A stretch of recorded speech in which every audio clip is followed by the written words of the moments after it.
क्या कभी सोचा है कि एक पूमा अपना खाना कैसे पकड़ता है? चलें, पता लगाते हैं। पूमा, जिन्हें माउंटेन लायन या कुगर भी कहते हैं, अमेरिका के सबसे बड़े शिकारी हैं। शेरों के बरक्स जो गिरोह में शिकार करते हैं, पूमा अकेले शिकार करते हैं, चुपके और खामोशी से। उनके शिकार का सबसे अच्छा वक्त सुबह और शाम।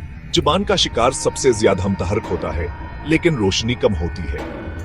ताकतवर टांगों के साथ पूमा 8 फुट ऊंचा और 4 फुट आगे तुक छलांगल गा सकते हैं।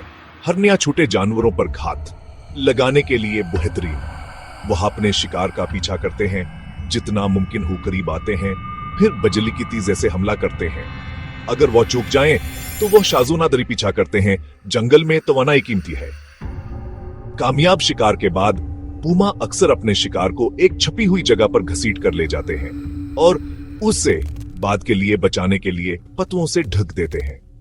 खामोश, मजबूत और राजदाराना, यही पूमा का शिकार करने का अंदाज है ना कमाल?